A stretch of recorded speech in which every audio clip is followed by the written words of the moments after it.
everyone! Welcome sa aking vlog. At for today's vlog ay samahan nyo akong mag-drive pa uwi.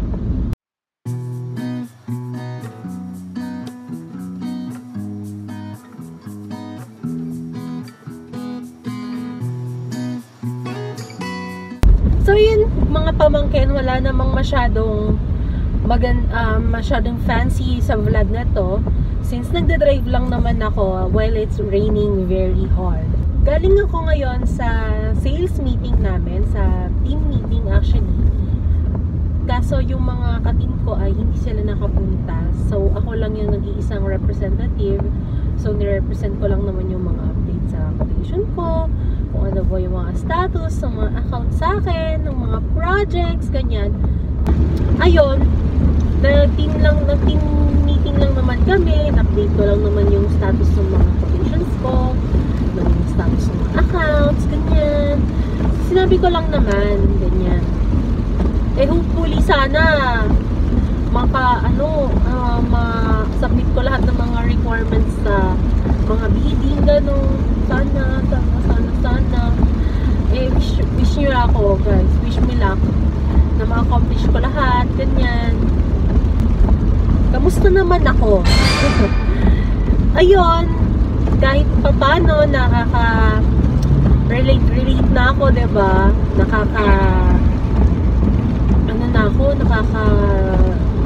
Intindi na ako kahit papaano, naintindihan ko na yung mga topic, yung mga coverage ko, kung ano ba talaga pala yung mga binibenta ko, ganyan, ano ba scope ko, ganyan, target market ko, yung mga ganyan.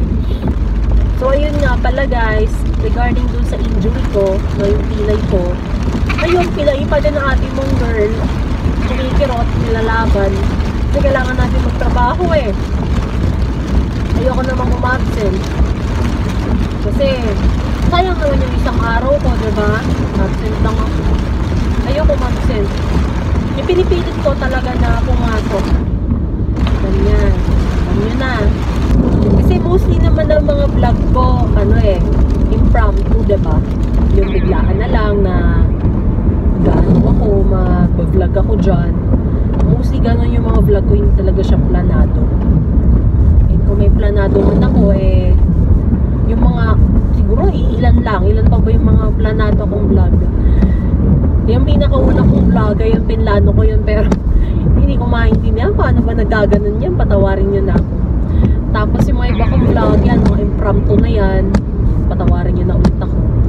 Mostly naman sa channel ko guys, I'm just showing myself. Walang mga filter dyan. Ako talaga yan.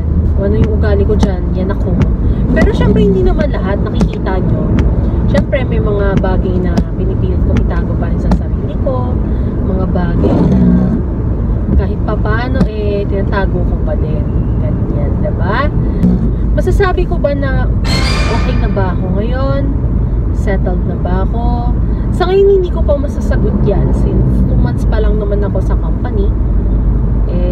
Hindi ko pa naman masasabi na ay good na dito. Pero hopefully aawa-nawa ng Diyos na sana dito na, diba? Sana. Kasi kung ako rin sa sarili ko, nahihirapan na ako magpalipat-lipat ng company. Kasi ang hirap adjust ulit, kikilalanin mo ulit yung mga tao, tapos iintindihin mo ulit yung process, kakabisaduhin mo ulit yung mga process. So ayan, kita nyo naman, sobrang traffic.